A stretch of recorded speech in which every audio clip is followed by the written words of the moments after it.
নমস্কার, আমি বিশ্বজন কাজী। আমার যে ফেসবুক চালানোর বা রান করার যে মূল উদ্দেশ্য, যে আমার স্লোগান, সেটা হচ্ছে স্টাডি হার্ড ফর সাকসেস। এই এই স্লোগানটাকেই সামনে রেখে আমি আস্তে আস্তে করে এগোচ্ছি। তা আমার যে মুখ্য উদ্দেশ্য সেটা হচ্ছে ছাত্র ছাত্রী এবং যুবদেরকে উৎসাহমূলক বা অনুপ্রেরণামূলক ভিডিও বানিয়ে তাদেরকে উৎসাহ দেওয়া। তো আজকে যে বিষয়টা নিয়ে আমি চর্চা করছি সেটা হচ্ছে আগামীতে যে মাধ্যমিক পরীক্ষা 6 তারিখে ইতিহাস বিষয়, সেই ইতিহাস বিষয় নিয়ে আলোচনা করার জন্য, যাতে পরীক্ষার্থীরা একটা শেষ মুহূর্তের একটা পরামর্শ পায়। সেই পরামর্শদাতা অন্য কেউ নয়, তোমরা হয়তো সকলেই চেনো। তিনি হলেন জলপাইগুড়ি হাই স্কুলের ইতিহাসের শিক্ষক বাবলু কুমার রায়। বিভিন্ন এর আগেও তোমরা দেখেছো যে ইতিহাস ট্যালেন্ট যে এক্সামিনেশনগুলো হয় স্কুলে সারা জলপাইগুড়ি জেলাতে, তার মূল বা মুখ্য চরিত্রে যিনি আছেন তিনি হলেন বাবলু কুমার রায়। তিনি সেই সংস্থার সভাপতি। উনি আজকে তোমাদের এই ইতিহাস বিষয়ে একটা সুপরামর্শ দিবেন, যাতে তোমরা 6 তারিখে পরীক্ষার হলে গিয়ে একটা সুস্থ এবং ভালো পরীক্ষা তোমরা দিতে পারো। তো আমি ওনাকে অনুরোধ করছি এই বিষয়টাকে একটু উপস্থাপন করার জন্য। প্রিয় ছাত্রছাত্রীরা, তোমাদের সবাইকে আমার শুভেচ্ছা এবং অভিনন্দন জানাই। তো ইতিমধ্যে তোমাদের পরীক্ষা শুরু হয়ে গেছে, 2 তারিখ থেকে পরীক্ষা শুরু হয়ে গেছে। আশা করি যে বোর্ডের তোমরা প্রথম পরীক্ষা দিচ্ছ, তো যে ভীতিটা ছিল সেই ভীতি নিশ্চয়ই তোমাদের কেটে গেছে। আর ইতিহাসের প্রতি একটা অধিকাংশ ছাত্রছাত্রীদের মধ্যেই দেখা যায় যে ইতিহাসের প্রতি একটা ভীতি বা অহেতুক, এটা আমি বলবো না, অহেতুক ভীতি। তো আর হয়ে যাবে বলে সব রেখে দেওয়া, শেষ মুহূর্তে পড়তে গিয়ে সমস্ত গন্ডগোল হয়ে যায়। তো ইতিহাসের প্রতি ভীতি যাতে না থাকে, এই জন্যই কিন্তু আমরা ইতিহাস অনুসন্ধান শিক্ষক মঞ্চের পক্ষ থেকে ছাত্রছাত্রীদের ইতিহাস ভীতি দূর করার জন্য, ইতিহাসের প্রতি ভালোবাসা তৈরি করার জন্য বিভিন্ন ধরনের সারা বছর ধরে আমরা ক্রিয়াকর্ম করে থাকি, কর্মকাণ্ড আমাদের চলতে থাকে। তার মধ্যে অন্যতম হচ্ছে আমাদের একটা মেধা অন্বেষণ, মেধা পরীক্ষা, ইতিহাস মেধা পরীক্ষা। তো তোমরা অনেকেই, সবাই হয়তো জানো না, কিন্তু অনেকেই তোমরা জানো যে ইতিহাস মেধা পরীক্ষা কী ধরনের হয়, কীভাবে হয়। তো ইতিহাস পরীক্ষা যেহেতু 2 দিন তোমরা ছুটি পেয়েছো, ইতিহাস পরীক্ষায় কিন্তু 100-তে 100 পাওয়া সম্ভব। তোমরা জানো, যেহেতু পরীক্ষা দিচ্ছ, সারা বছর ধরে তোমরা সেটা চর্চা করেছো, ক্লাস 9-এও তোমরা চর্চা করেছো যে প্যাটার্ন অফ কোশ্চেন, সেই প্যাটার্ন অফ কোশ্চেন কিন্তু মানে তোমাদের ফেভারে, মানে ফুল মার্কস ক্যারি করার পক্ষে কিন্তু খুবই সহজ বিষয়। শুধু তোমাদের একটু ধৈর্য সহকারে, সিনসিয়ারিটি রেখে তোমাদের কিন্তু এগোতে হবে। তো এখন তো নতুন করে কিছু করার নেই, যা করার মানে নতুন করে প্রিপারেশন যা করতে পারবে না, যা করার করে ফেলেছ, কিন্তু যাতে আগামী 6 তারিখের পরীক্ষাটা যাতে ভালো হয়, আরও ভালো হয়, বা যারা সঠিকভাবে করতে পারোনি, বিশেষ করে গ্রামের ছাত্রছাত্রী যারা তোমরা অনেকেই, আমিও গ্রাম থেকেই উঠে এসেছি আমি, তো স্বাভাবিকভাবেই গ্রামের ছাত্রছাত্রীদের অসুবিধাটা আমি ফিল করি, আমি বুঝতে পারি। তো তোমরা যারা সেভাবে প্রিপারেশান নিতে পারোনি, বা যারা ভালো প্রিপারেশান নিয়েছো, প্রত্যেকের জন্য আমি বলবো তোমরা ফলো করবে কোশ্চেন প্যাটার্নগুলো। তোমরা 15 মিনিট আগে কোশ্চেন পাও বা কোশ্চেন পাবে, প্রথমেই কোশ্চেনটা ভালো করে দেখে নেবে, পড়ে নেবে, এবং পড়তে পড়তেই একটা মানে মনে মনে একটা চক আউট করে নেবে, প্ল্যানিং করে নেবে যে কোন কোন কোশ্চেনটা আমি আগে করবো, কোনটা পরে করবো। অর্থাৎ দেখে নেবে যে তুমি কোনটাতে তুমি কনফিডেন্ট। চেষ্টা করবে যে ক্রোনোলজিক্যালি লেখা, অর্থাৎ 1 2 3 4 এরকম করে সিরিয়ালি, আর কি মনে করে সিরিয়ালি যদি তুমি লেখো, তাহলে ইংলিশে যেমন তোমার যে কোনোভাবেই লিখতে পারো, ওই সিরিয়াল যেহেতু পড়া থাকে, প্রশ্নের মধ্যেই উত্তর লিখতে হয়, কিন্তু ইতিহাস মানে ইংলিশ বাদ দিয়ে অন্য সমস্ত সাবজেক্টের তো ওইভাবে সাজানো থাকে না, সাদা খাতার মধ্যে আমাদের লিখতে হয়। তোমরা যদি সিরিয়ালি লেখো, তাহলে যারা এক্সামিনার থাকবেন, যে অনারেবল যারা এক্সামিনার, তাদের পক্ষে সুবিধা হবে। তাদের তোমাদের মার্কস, তোমাদের প্রতি একটা আলাদা কি বলবো মানে ফেইথ তৈরি হবে, না ছেলেটা বা মেয়েটা বা ছাত্রছাত্রীরা বুঝতে পেরেছে বা সঠিকভাবে তার পড়াশোনাটা করেছে। এটা তোমরা ফলো করার চেষ্টা করবে। আমি বলছি না যে এভাবে না করলে তোমরা মার্কস পাবে না, তা নয়, মানে তোমরা চেষ্টা করবে যাতে সিরিয়ালি করতে পারে। তাহলে কি তোমাদের প্রতি একটা আলাদা একটা এক্সামিনের একটা বিশ্বাস তৈরি হবে আর কি। ধীরে ধীরে তোমাদের স্কোরিংটাও কিন্তু আস্তে আস্তে বাড়তে থাকবে, মানে ভিতর থেকে, এক্সামিনারের ভিতর থেকে কিন্তু বেরিয়ে আসবে যে না, ছেলেটা ঠিকঠাক লিখেছে। আর একটা জিনিস মাথায় রাখবে, অনেকে তোমাদের একটা ধারণা যে ইতিহাস মানে অনেক অনেক লিখতে হয়, এটা কিন্তু ভুল ধারণা। ইতিহাস লিখতে হয় অনেক বেশি ঠিকই, কিন্তু সবসময় টু দ্য পয়েন্ট লিখতে হবে, এটা কিন্তু মাথায় রাখতে হবে। To the point. একটা প্রশ্ন আমাদের তো বেশিরভাগই হচ্ছে অবজেক্টিভ টাইপ কোশ্চেন। এমসিকিউ তোমাদের প্রথমেই থাকবে 20টা এমসিকিউ কোশ্চেন। এবার 20টা এমসিকিউ কোশ্চেনের মধ্যে কোনো ধরনের কোনো অপশন তোমাদের থাকছে না, 20টাতে 20টাই তোমাদের উত্তর দিতে হচ্ছে। তো এই জন্য কিন্তু তোমরা নতুন করে কিছু করতে পারবে না। এর জন্য ধারাবাহিকভাবে তোমাদের পুরো বইটাকে রিডিং করতে হতো, রিডিং করতে হয়। হ্যাঁ, ভবিষ্যতে এরপরেও কাজে লাগবে। এবার দেখো তোমরা কীভাবে তৈরি হয়েছো, কীভাবে পরীক্ষা দিতে পারছো। নেক্সট টাইম আবার 11 12 তোমাদের কাজে লাগবে। তো এমসিকিউ তোমরা দিলে 20 নম্বর, সেখানে 20তে 20 পাওয়াই সম্ভব। আজকে কালকে তোমরা ভালো করে এটা পড়ো, এখনও বইটা রিডিং দেওয়ার চেষ্টা করো, দেখবে পড়তে পড়তেই তোমাদের কোশ্চেনগুলো মাথায় আসবে। বইয়ের চ্যাপ্টারের শেষে যে এক্সারসাইজগুলো আছে, সেখানে তোমরা প্র্যাকটিস করো। মক টেস্ট বাড়িতে নিজেই মক টেস্ট দাও। বাবাকে বলো বসতে, মাকে বলো, দাদাকে বলো, দিদিকে বলো, হ্যাঁ, তাদের সঙ্গে বসো, বা তুমি একা করে তুমি চেক করে নাও। যে তাহলে কী হবে, তোমার কনফিডেন্সটাও বাড়বে যে তুমি কোন কোন কোশ্চেনগুলো তোমার এখনো তৈরি হয়নি। এই এক্সারসাইজ যত সলভ করবে, যদি তোমার বাড়িতে যদি কোশ্চেন পেপার থাকে, হ্যাঁ, বিভিন্ন কোম্পানির কোশ্চেন পেপারগুলো বেরোয়, সেগুলো তোমরা সলভ করলে দেখবে, তাহলে তোমার মানে তুমি বুঝতে পারবে যে তোমার কোন কোন চ্যাপ্টার এখনো দুর্বল রয়েছে বা কোন কোশ্চেনগুলো তোমার এখনো জানা নেই, সেটা সঙ্গে সঙ্গে তুমি দেখে নিতে পারবে। এরপরে হচ্ছে 2 নম্বরের কোশ্চেনটা, এটাও 1 মার্কসের কোশ্চেন।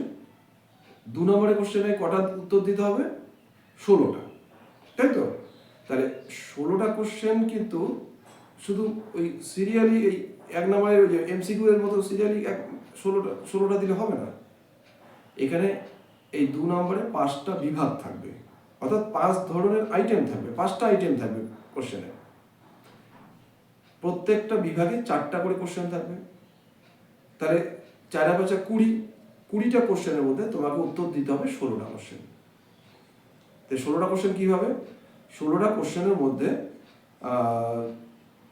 প্রত্যেকটা বিভাগ থেকে মিনিমাম একটা কোশ্চেনের উত্তর দিতেই হবে। মিনিমাম একটা প্রশ্নের উত্তর সহ মোট 16টা প্রশ্নের উত্তর। বুঝতে পারলে তো?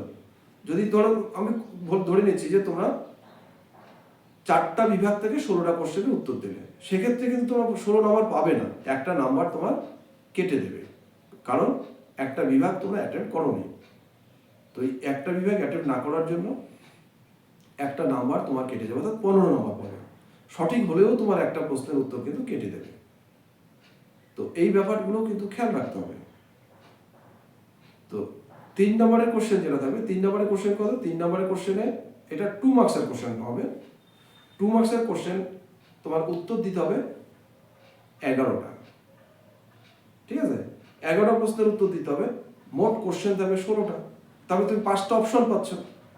তাহলে 5টা বেশি কোশ্চেন থাকছে, সেখানে তোমার একটা কোন 11টা তুমি বেশি, তোমার কোন 11টার উপর তোমার বেশি কনফিডেন্স, সেই কনফিডেন্স এর উপরে গুরুত্ব দিয়েই তোমাকে উত্তর লিখতে হবে। এই 2 নম্বরের যে প্রথম যেটা 1 নম্বরের কোশ্চেন থাকছে, অর্থাৎ অবজেক্টিভ টাইপের, সেখানে তুমি একটা বাক্যে উত্তর দিলেও চলবে। এবার 2 মার্কসের যে কোশ্চেনগুলো, 2 মার্কসের কোশ্চেনে কিন্তু তোমাকে উত্তর দিতে হবে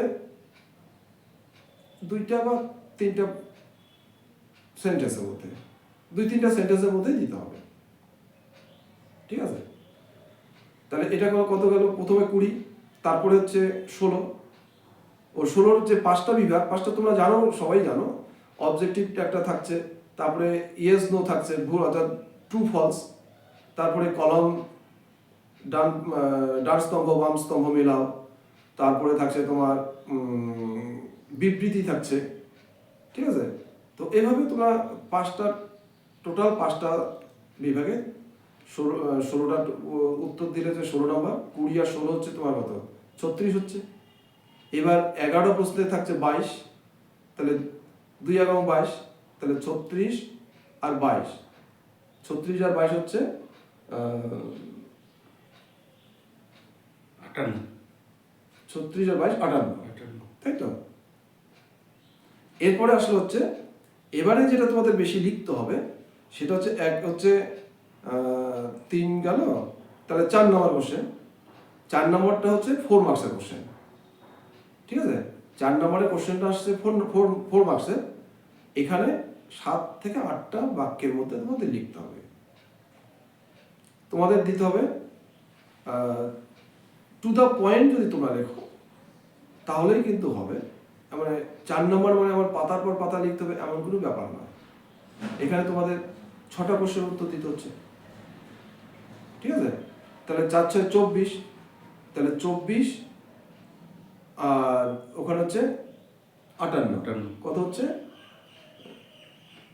24 আর 58 82, তাই তো? তাহলে 82 হচ্ছে, তাহলে 6টা প্রশ্নের উত্তর হচ্ছে 4-6 24। এখানে 7 থেকে 8টা বাক্যে দিতে হবে। তোমরা 4 নম্বরের প্রশ্নগুলোতে যেমন ধরো খেলাধুলার ইতিহাস, ঠিক আছে, নব্যবঙ্গীয় আন্দোলন, অরণ্য আইন, হ্যাঁ, সাঁওতাল মুন্ডা কোল বিদ্রোহ, তারপর হচ্ছে গোড়ার জাতীয়তাবাদী চরিত্র। যে তোমরা জানো যে গোড়া একটা রবীন্দ্রনাথের একটা চরিত্র, রবীন্দ্রনাথ যে একটা উপন্যাসটা লিখেছিল, ঠিক আছে, সেই গোড়ার জাতীয়তাবাদী চরিত্র। তারপর হচ্ছে রাধাকান্ত দেব, গঙ্গা কিশোর ভট্টাচার্য, জগদীশচন্দ্র বসু, গান্ধী আম্বেদকর বিতর্ক, তারপরে মিরাট ষড়যন্ত্র মামলা, কাশ্মীর হায়দ্রাবাদ জুনাগড়ের ভারতভুক্তি, হ্যাঁ, তারপরে হচ্ছে তোমার ধরো প্রীতিলতা ওয়াদ্দেদার পরিবেশে ইতিহাস চর্চা, তারপর হচ্ছে খাদ্যাভ্যাসের ইতিহাস চর্চা, বামাবোধিনী পত্রিকা, মানে রামমোহনের সমাজ সংস্কার। তা এই জিনিসগুলো মানে মোটামুটি এগুলো মানে এইটুকুই পড়তে হবে এমন বলছি না, মানে এগুলার উপরে তোমরা জোর দিতে পারো। ঠিক আছে, এগুলোর উপর জোর দিতে পারো। অন্যান্যগুলো এখন দাও, ইতিহাসে কিন্তু কোনো কমন বলে কিছু নেই, কারণ তোমাদের দেখবে একদম চটি বই, ছোট ছোট কোশ্চেন, ছোট ছোট উত্তর, ফলে প্রশ্নকর্তা যারা সেই মাস্টারমশাইরাও কিন্তু সেটা ভেবেই তোমাদের প্রশ্ন করে থাকে। বোধমূলক, জ্ঞানমূলক। ঠিক আছে, তো সাধারণত তোমাদের যে প্রশ্নগুলো হয় বোধমূলক এবং জ্ঞানমূলকের উপরেই বেশি প্রশ্ন হয়। তো এই 4 নম্বরের জন্য এই প্রশ্নগুলোর তোমরা গুরুত্ব দিতে পারো বা জোর দিতে পারো, এবং অন্যান্যগুলো অবশ্যই পড়বে। ঠিক আছে, এরপরে আসি আমরা 8 নম্বর। তারপরে 82 হয়ে আছে, তাহলে প্রথম 1 থেকে 4 নম্বরে আমাদের 82 মার্কস আমাদের উত্তর হয়ে গেল, থাকলো আর 8। তাহলে 5 নম্বরে যে কোশ্চেনটা থাকবে সেটা হচ্ছে 8 মার্কসের কোশ্চেন। তাহলে 82 আর 8 হচ্ছে তাহলে কত, 90। তাহলে টোটাল 90 হয়ে গেল। তাহলে 8 মার্কসের মধ্যেও তোমরা কিন্তু 8 মার্কস পেতে পারো, এটা সম্ভব, এবং এক্সামিনাররা কিন্তু দিচ্ছেন। এর জন্য তোমাদের মানে চিন্তা ভাবনাটা পরিচ্ছন্ন, মানে স্বচ্ছ থাকা চাই। তোমরা যে লিখবে, ওই যে বললাম বেশি লিখলেই তুমি, ধরো 8 নম্বরের জন্য তুমি 10 পাতা লিখে দিলে, আর একজন লিখলো হচ্ছে ধরো 2 পাতা বা 4 পাতা লিখলো বা 3 পাতা লিখলো, কিন্তু টু দ্য পয়েন্ট লিখেছে। আর যে 10 পাতা লিখলো সে কি যে লিখলো সে নিজেও জানে না। তো স্বাভাবিকভাবেই যে 2 পাতা বা 3 পাতা লিখেছে, টু দ্য পয়েন্ট লিখেছে, সে কিন্তু 8-এর মধ্যে 8ও পেয়ে যেতে পারে। এক্ষেত্রে তোমাদের কি করতে হবে, তোমাদের কিন্তু পয়েন্ট করে করে লিখতে হবে। 4 মার্কসের কোশ্চেন বা 8 মার্কসের কোশ্চেন, 4 মার্কসের কোশ্চেনে যদি তোমরা সময় না পাও, পয়েন্ট না করলেও অন্তত প্যারাগ্রাফটা করবে, 2 বা 3টা প্যারাগ্রাফে করার চেষ্টা করবে, ঠিক আছে? 2 বা 3টা প্যারাগ্রাফের চেষ্টা করবে। আর 8 মার্কসের যে কোশ্চেনটা, সেটাতে পয়েন্ট করে দিতে পারলে ভালো, না হলে অন্তত অবশ্যই তোমাদের প্যারাগ্রাফটা অবশ্যই করতে হবে, আলাদা আলাদা প্যারাগ্রাফে তোমাদের লিখতে হবে 8 মার্কস, ঠিক আছে? তাতে ধরো তোমাদের একটা প্রশ্ন আসলো যে 8 মার্কসের কোশ্চেন আসলো, ধরো নবজাগরণের চরিত্র এবং সীমাবদ্ধতা, ঠিক আছে? কিংবা রামকৃষ্ণদেবের সমন্বয়বাদী আদর্শ। তাহলে এই যে আমরা কি করবো, রামকৃষ্ণদেবকে বা কিংবা নবজাগরণ যদি লিখি, তাহলে নবজাগরণ কি, এটা একটা ভূমিকার মধ্যে হতে পারে। তাহলে প্রথমে কি, তাহলে ভূমিকা থাকবে। তারপর হচ্ছে যে বিষয়ে প্রশ্নটা আমাদের লিখতে বলেছে, উত্তর লিখতে বলেছে, সেটাকে আমাদের তাহলে ওই প্রশ্নের উত্তরটা আমরা সঠিকভাবে ভাগ ভাগ ভাগ ভাগ করে, এবার চরিত্র এবং সীমাবদ্ধতা, এখানে 2টো পার্ট হচ্ছে। চরিত্রটা প্রথমে লিখলাম যে নবজাগরণের কি কি চরিত্র, সেগুলো আমার 2টা বা 3টা প্যারাগ্রাফ, 4টা প্যারাগ্রাফে লিখলাম। এবার শেষে আসলো সীমাবদ্ধতা। তাহলে সীমাবদ্ধতাটাও খুব বেশি আমার দরকার নেই, একটা প্যারাগ্রাফ বা 2টো প্যারাগ্রাফে আমাদের লিখতে পারি, এখানে বেশি দরকার নেই। আমরা সীমাবদ্ধতাটা একটা প্যারাগ্রাফ অথবা ম্যাক্সিমাম 2টো প্যারাগ্রাফ আমরা করবো, বেশি এখানে বেশি বাড়াবো না। আর হচ্ছে সবার শেষে লিখবো আমরা একটা উপসংহার, এটা কিন্তু মাথায় রাখতে হবে। তাহলে ভূমিকা, উপসংহার আমাদের থাকছে, আর মাঝখানে যেটা থাকছে সেটা হচ্ছে যে প্রশ্নগুলো আমাদের জিজ্ঞাসা করেছে বা যে প্রশ্নের উত্তর করতে বলেছে, সেই প্রশ্নগুলো সম্পর্কে যখন আমরা লিখবো, সেটার সম্পর্কে স্বচ্ছ ধারণা যাতে আমরা দিতে পারি। এবার ধরো রামকৃষ্ণদেবের সমন্বয়বাদী আদর্শের কথা আমরা লিখতে গিয়ে ওখানে রাজা রামমোহন রায় লিখলাম, ওখানে বিবেকানন্দ লিখলাম, ওখানে চৈতন্যদেব লিখলাম, হ্যাঁ, ওখানে কবিরের ধারণা লিখলাম, দেখো রামকৃষ্ণদেব 2-4টা লাইনের মধ্যে থেকে গেল। তাহলে এখানে কি, মানে হয়তো দেখলাম আমরা ভক্তিবাদী বা আদর্শবাদী, সমন্বয়বাদী আদর্শ সবগুলোই করলাম, কিন্তু রামকৃষ্ণদেবের আদর্শ মানে সমন্বয়বাদী আদর্শটা আমাদের স্কিপ করে গেলাম, অন্যগুলো দিয়েই ভর্তি করে গেলাম, 10 পাতা লিখে দিলাম। এখানে কিন্তু তোমাদের ওই 1 থেকে 2 নম্বরের বেশি পাওয়ার কথা নয়, দেবে না, বুঝতে পারলে তো? তো সেখানে আমাদের রামকৃষ্ণদেবের যে সমন্বয়বাদী আদর্শ, সেটাকেই আমাকে লিখতে হবে। কি হবে, তিনি কি বলেছেন, যত মত তত পথ, তাই তো? তার মানে সর্বধর্ম সমন্বয়ের কথাই তিনি বলেছেন। এই যত মত তত পথ, এটার কথা, এটার উপরে গুরুত্ব দিতে হবে, এটাকে ব্যাখ্যা করতে হবে। আমরা যেদিকেই যাই, মানে পথ তো অনেক, কিন্তু আমরা সবাই কোন দিকে যাই, সবাই এক জায়গায় গিয়ে মিলিত হচ্ছি, সবাইকে ঈশ্বরের কাছে মিলিত হচ্ছি। তো এটা সমন্বয়বাদী।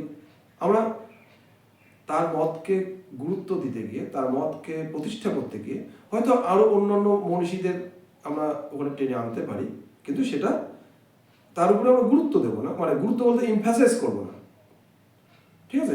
ওটার উপরে ইমফ্যাসাইজ করবো, আমরা উদাহরণস্বরূপ টানবো যে অমুকে এই কথা বলছে, তমুকে এই কথা বলেন। তো তার সঙ্গে আমাদের রামকৃষ্ণদেবের এই মিলটা রয়েছে। এছাড়াও আমি বলবো তোমরা একটু গুরুত্ব দিতে পারো, সেটা হচ্ছে নীল বিদ্রোহের কারণ ও গুরুত্ব, মহাবিদ্রোহের প্রকৃতি, হ্যাঁ, এগুলোকে মহাবিদ্রোহের প্রকৃতি কিন্তু দেখবে তোমরা 2 বছর 3 বছর পর পর বা 1 বছর পর পর প্রকৃতি মহাবিদ্রোহতেই একটা না একটা প্রশ্ন কিন্তু আমরা পাই। সেক্ষেত্রে সেদিক থেকে বিচার করলে তো মহাবিদ্রোহের প্রকৃতিটাকে তোমরা একটু ইয়ে করতে পারো। প্রকৃতি মানে তোমার নেচারটাকে, অর্থাৎ মহাবিদ্রোহ কি ছিল, এটা কি সিপাহী বিদ্রোহ, নাকি এটা কি সত্যি মহাবিদ্রোহ ছিল, নাকি এটা সামন্ততান্ত্রিক একটা বিদ্রোহ, সামন্ত প্রভুদের বিদ্রোহ, কি সেটা তোমাদের যুক্তি দিয়ে আলাদা আলাদা প্যারাগ্রাফ করে করে করে, হ্যাঁ, একটা প্রথমে ভূমিকা লিখলে মহাবিদ্রোহ কি, কেন, কখন হয়েছিল, কি হয়েছিল, কোন সময় ছিল, এটা আমরা ভূমিকার মধ্যে লিখলাম। এবার এই প্রকৃতি লিখতে গিয়ে তোমাদের পরবর্তী যে পরের যে প্যারাগ্রাফগুলো লিখবে সেখানে প্রকৃতিটা অর্থাৎ তুমি কি বলতে চাচ্ছ। যেমন সাভারকার বলেছিলেন যে এটা হচ্ছে ভারতের প্রথম স্বাধীনতা আন্দোলন। তাহলে প্রথম স্বাধীনতা আন্দোলন তিনি বলেছিলেন, সাভারকার বলেছিলেন, তাহলে এটাকে তোমাকে প্রমাণ করতে হবে, ওটার উপরে গুরুত্ব দিতে হবে কেন তিনি বলেছিলেন, তার বিভিন্ন দিক আঙ্গিক দেখে ওই একটা প্যারাগ্রাফ তোমাদের হতে পারে।